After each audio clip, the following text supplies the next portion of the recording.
Memakai masker, menjaga jarak, mencuci tangan, 3M. Kita harus memilih mau A atau mau B, mau sehat atau mau mati. Shalom teman berasa, selamat datang di podcast Berasa, podcast yang berawal dari sebuah rasa.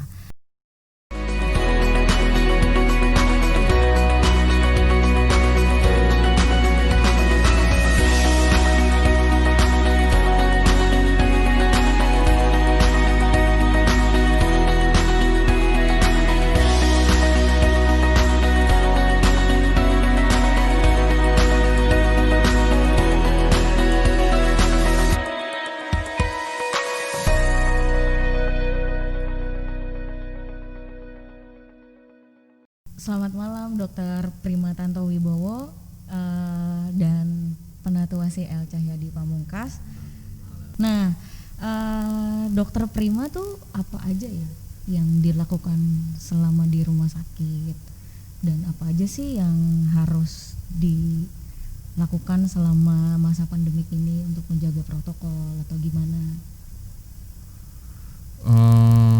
Ya yang saya lakukan sekarang sehari-hari ya, karena saya anestesi dokter bius, jadi ya saya bius waktu operasi, karena saya juga sebagai intensivis dokter untuk di ICU, ya saya juga ngurusin pasien di ICU. Untuk menjalani protokolnya 3M. Oke, 3M itu apa ya dok? Bisa dijelasin nggak? Ini 3M. Oke. 3M. Pertama pemaskeran. Bengkoang, belimbing, nanas. Pakai masker, terus jaga jarak sama cuci tangan. Memakai masker, menjaga jarak, mencuci tangan, 3M. Nah, di rumah itu tetap harus menjaga kan protokol kesehatan itu seperti apa ya dok?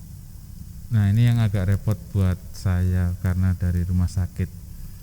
Dari rumah sakit itu yang repotnya adalah setiap kali ke rumah sakit itu berarti saya ketemu sama sumber baru lagi gitu. Jadi bisa dibilang hari 0 untuk observasi. Setiap hari itu baru lagi untuk observasi. Kan observasi paling enggak sekitar 12 hari gitu. Nah, jadi setiap hari 0. Nah, sehingga pulang dari rumah sakit, sewaktu pulang saya berangkat pakai baju, sampai rumah sakit ganti baju yang untuk rumah sakit, terus kemudian tindakan di sana dengan pakai protokol, masker. Kalau saya akhirnya masker hampir nggak pernah lepas, selalu dipakai terus kemudian nanti sesudah selesai acara kegiatan saya di kerjaan, mandi dulu di sana di tempat kerja. Terus kemudian pulang, nyampe rumah, mandi lagi. Kalau ada pasien yang mencurigakan sampai rumah, ya saya pakai masker lagi. Saya bermasker, menjaga jarak, dan cuci tangan. Menjaga jarak dalam hal ini juga artian kadang-kadang saya tidur terpisah. Saya langsung masuk ke Penatu Wasi L dulu kali ya. Shalom Mas El. Mas El saat ini kan sebagai penatua di GKI Karawaci ya. Mas El itu selama sekarang kan pasti berkurang dong untuk kasih perawatan atau mungkin keluar ke gereja lain. Itu Mas El selama ini apa aja nih yang dilakukan aktivitasnya? Nah, itu yang apa ya, mungkin dicurigai oleh jemaat karena pandemi, terus ini pendeta masih nggak ngapa-ngapain gitu. Oke. Padahal nggak kayak gitu kan? Padahal gitu. Dulu kalau sebelum pandemi itu bikin renungan kan paling nggak 3 atau 4 kali betul. seminggu. Iya. Kalau sekarang sehari bisa 2. Oke. Terus nyiapin khotbah pasti gitu kan, khotbah minggu kalau pas ada jadwal. Kalau nggak ada jadwal di sini, tetap khotbah di gereja lain ada beberapa kali itu ya rekaman, recording gitu, atau di sekolah mana gitu recording juga. Nah, perlawatan itu tetap cuma diganti dengan WhatsApp atau dengan telepon lebih intens ke ini apa ke jemaat, telepon secara khusus gitu kan. Ya belum semuanya bisa dilawat, tetapi berusaha sebaik mungkin dengan apa kondisi ini untuk tidak meninggalkan pelayanan gitu. Karena pandemi itu bukan berarti apa stop pelayanan, tetapi ya kita harus bisa memikirkan pelayanan macam apa yang bisa dilakukan. Nah, Dokter Prima, sesuai aturan pemerintah kan menetapkan protokol kesehatan dengan 3M. Tetapi ada saja masyarakat atau oknum-oknum pejabat daerah nih yang melanggar protokol kesehatan. Sebetulnya sesulit apa sih peraturan 3M itu? Dan apa sih yang sulit rasanya ketika beraktivitas menerapkan 3M? Bagaimana sebetulnya langkah yang baik dan benar yang harus kita hadapi nih menerapkan protokol kesehatan tuh, Dok? Bisa dijelasin nggak? Ini kayak pertanyaan ujian ya. Iya sih, terlalu panjang ya, Dok. Enggak. Tapi bagus itu tadi pertanyaan tentang seberapa sulit ya. Iya. Seberapa sulit itu tuh kayak gini nih. Nggak sulit tapi susah. Nah, susahnya gini. Kayak kita kalau naik motor atau naik mobil ada lampu merah, terus disuruh berhenti sekian detik gitu. Nah sulitnya adalah kita nunggu hijau untuk jalan. Sulitnya itu kan pengennya udah nongol gitu, udah set gitu. Sulitnya gitu. Jadi adalah seperti kita tahu itu merah, kita harus berhenti, dan setelah hijau baru jalan. Bukan waktu merah jalan, itu susahnya di situ. Karena kalau kita merah jalan berarti kita akan memungkinkan tercederai dan memungkinkan untuk mencederai orang lain. Kita tahu tapi kita langgar juga. Nah itu sulitnya kayak gitu sih. Mau dibilang susah enggak, mau dibilang gampang kok ya dilanggar juga gitu. Gitu. Itu pertanyaan pertama. Pertanyaan kedua apa ya? Pertanyaan keduanya, sebetulnya langkah yang benar itu dan yang baik itu seperti apa ya kita dalam menerapkan protokol kesehatan? Kayak aku kan sebagai pekerja ya di kantor. Nah itu kan kita udah menerapkan protokol kesehatan nih. Kayak sebelum masuk ke kantor dicek dulu suhu. Pastinya kan suhu dicek, terus harus pakai hand sanitizer. Dan sebelum masuk pun aku harus ngisi self assessment karena itu kayak hari Minggu, Sabtu Minggu kan pasti orang nggak tahu nih saya di rumah atau di mana. Kalau menurut pemerintah kan kita harus di rumah terus. Tapi kan ada aja nih, Dok, orang yang bandel ya kemana, yang ke Bandung, kan kita nggak tahu. Siapa tahu dia bohong nih ngisi self assessment. Tidak, ternyata dia batuk pas lagi kerja. Nah itu cara mengatasinya gimana ya, Dok? Dengan padahal kan kita udah pakai masker, udah cuci tangan, udah pakai hand sanitizer. Nah untuk melakukan langkah yang baik dan yang benar itu gimana ya, dengan menjaga diri kita sendiri tentunya kan. Itu susah ya, tapi yang susahnya situ. Kalau menurutku bagaimana itu bisa dilakukan adalah dengan menjadikan itu sebagai gaya hidup. Meminjam istilah yang sekarang sudah menjadi istilah umum adalah jadikan itu menjadi bagian dari iman, tapi jadikan itu menjadi bagian dari gaya hidup, supaya kalau itu kita nggak lakukan kita mati gaya. Kalau kita mati gaya kita nggak hidup, kelar hidup lu, istilahnya gitu. Kalau bisa sih jadikan seperti itu.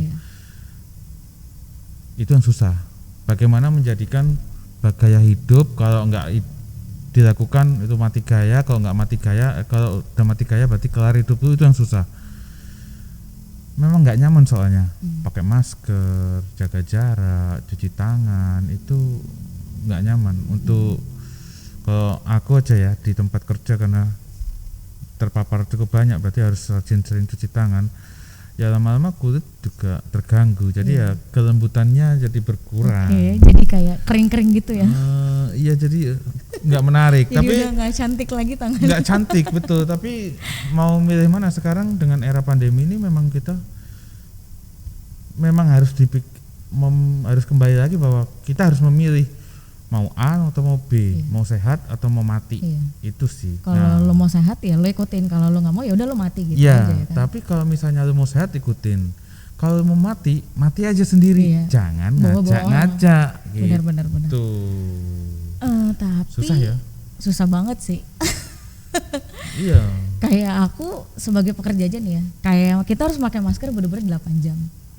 Kayak habis makan ya udah lo harus pakai lagi buat cuci piring ke pantry ya kan, kayak itu sampai diliatin kan, ada tim pengawas sendiri kan di kantor, pasti masing-masingnya perusahaan sih pastinya ada ya, Satgas Covid itu harus ada untuk memantau semua karyawannya. Kalau ada yang nggak pakai masker atau ada yang mungkin nggak jaga jarak, itu pasti udah dikasih tahu dong. Nah, aku kan berhubungan sama dokumen nih dok ya. Sebenarnya kalau dari dokumen itu ada pengaruh nggak sih kayak kita bisa tertular COVID itu? Semua benda si virus ini bisa hidup di beberapa tempat, beberapa permukaan, ada jangka waktunya masing-masing. Itu ada rilisnya dari WHO waktu itu. Iya ada, bisa. Sampai kan kemarin beberapa waktu ada pelarangan ekspor ini makanan beku karena di dalamnya ada kandungan COVID-nya, ternyata dari Tiongkok melarang ekspor Indonesia, dari Amerika melarang ekspor dari Eropa, itulah karena ada. Ya memang ada, tapi si virus COVID ini utamanya adalah ke pernapasan. Jadi kalau memang di dokumen itu ada, ya yang kotor kan tangan. Kan kita nggak meriksa dokumen pakai hidung, unyuk-unyuk gitu kan, enggak. Ya kan? Nah, pun kalau mau pakai hidung kan hidungnya ditutupin, jadi mestinya cukup aman. Tapi yang suka salah sangka dan salah kerjain adalah saya pegang gini, garuk-garuk. Oke. Terus aduh gatel. Membeli rambut, habis dari rambut kan dipikir rambut aman, ucek-ucek mata, deket hidung, aduh gatel hidungnya, jadi di situ. Jadi sebenarnya nih kalau habis megang kertas berarti kita harus pakai sanitizer, gitu. Kalau pegang kertas, kalau nggak mau pegang ini, nggak apa-apa. Pokoknya yang penting adalah lindungi daerah kepala kita itu betul-betul banget. Berarti dari rambut gini aja tuh bisa? Bisa, karena adalah dari rambut suka terus turun, dari mata. Kalau dulu mata turun ke hati, enggak nih, ini mata turun ke hidung. Saya kira dari mata turun ke hati. Belum kejauhan, kesini dulu. Itu. Jadi di situ bayang. Dokumennya sih nggak apa-apa. Oke. Oh, tapi juga, karena kan saya sendirian nih, saya sendirian, tempat kerja sendirian, saya cuma ketemu dokumen, lepas deh. Tapi dokumennya berdebu. Iya. Nah, maksudnya dokumen ini kan dari tangan orang ke orang. Nah, makanya tetap masker. Okay. Kapanpun, dimanapun, saat apapun, kayak iklan minuman. Reaksi yang ditimbulkan dari si virus terhadap si tubuh, reaksi si tubuh menanggapinya itu yang mengerikan, dan kemudian suka ada yang ambil kesempatan di dalam kesempitan. Siapa yang ambil kesempatan dalam kesempitan? Mereka yang datang ini benar-benar butuh. Sampai ada yang bilang, wah saya bersyukur banget bisa ada di sini karena saya bisa cerita.